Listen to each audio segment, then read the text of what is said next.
فَإِذَا سَوَّيْتُهُ وَنَفَخْتُ فِيهِ مِن رُوحِي، اے فرشتوں جب میں اس آدم کو بنا لوں، اس کی تخلیق مکمل کر لوں اور اس میں اپنی روح میں سے پھونک دوں، فَقَعُوا لَهُ سَاجِدِينَ، تو گر پڑنا ان کے سامنے، اس کے سامنے سجدے کے اندر۔ مصطفیٰ برسا خیش را کے دی ہماوست، اے مسلمان اپنے آپ کو مصطفیٰ کے قدموں تک پہنچا دو صلی اللہ علیہ وسلم، اس لیے کہ دین تو نام ہی محمد کا ہے۔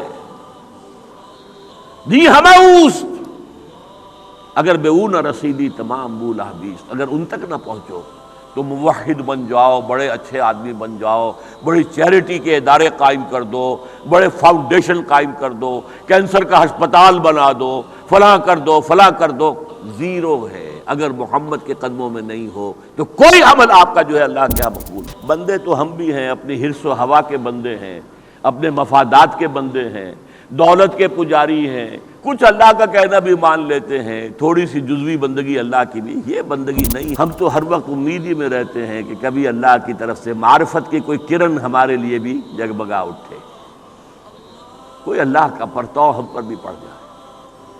اور وہ تھے کہ جن کا انتظار ہو رہا تھا شب معراج میں کہ آنے والے ہیں، آج آنے والے محمد صلی اللہ علیہ وسلم، ان کے استقبال کی تیاریاں ہو رہی تھی۔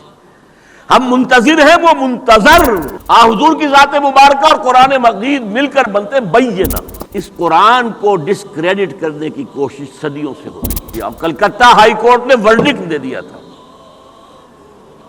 کہ اس قرآن کے اوپر بین لگنا چاہیے، یہ تو خونی کتاب ہے، یہ جہاد قتال، اس کے نزدیک تو روحانیت کا سب سے اونچا مقام ہے اللہ کی راہ میں جنگ کرنا۔ جب فرسٹ ورلڈ وار ہو رہی تھی 1914 سے جو شروع ہوئی تھی 1918 تک، لارڈ جارج تھا اس وقت وزیر اعظم انگلستان کا، اس نے ہاؤس آف کامنز کے اندر قرآن کا نسخہ لہرایا اور کہا جب تک یہ کتاب دنیا میں ہے دنیا میں امن نہیں ہو سکتا۔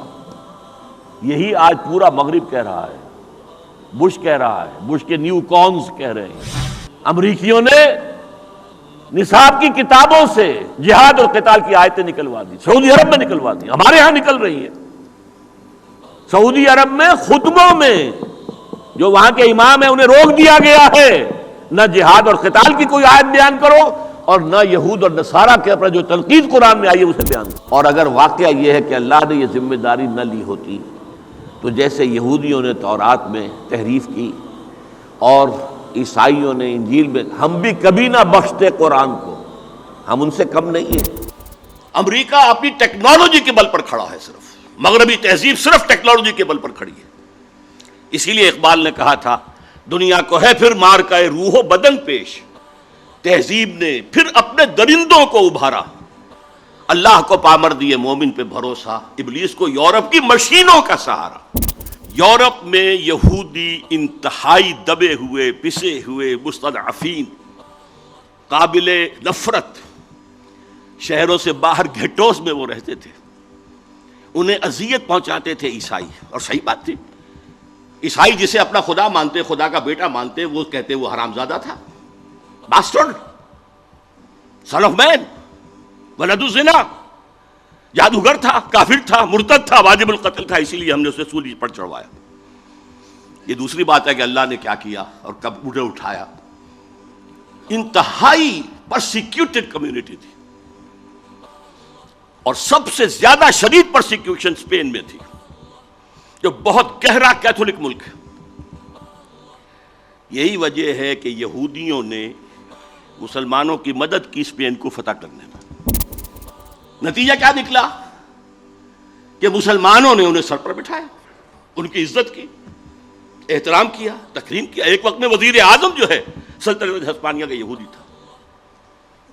یہ یہودی جو ہیں انہوں نے وہاں بیٹھ کر یورپ کی پیٹھ میں چھرے گھونپے، عیسائیوں سے بدلے لیے، آزادی اسلام نے دی۔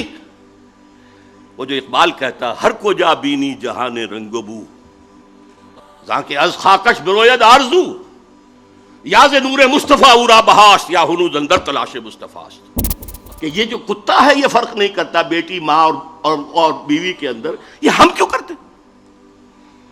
پیاس ہے لگتی ہے، جہاں سے پانی ملتا ہے ہم لے لیتے ہیں۔ تو خامخواہ جو ہے ہماری جنسی جو پیاس ہے اس کے لیے قدغن ہے۔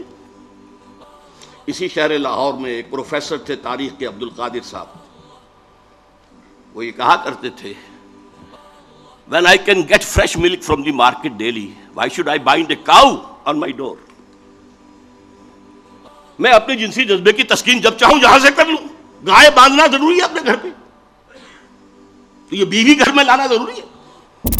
یہ بے خدا سائنس اور بے خدا بلکہ مخالف خدا فلسفہ ہے جس نے اس روشن خیالی کو جنم دیا ہے جو آج پیش کی جا رہی ہے۔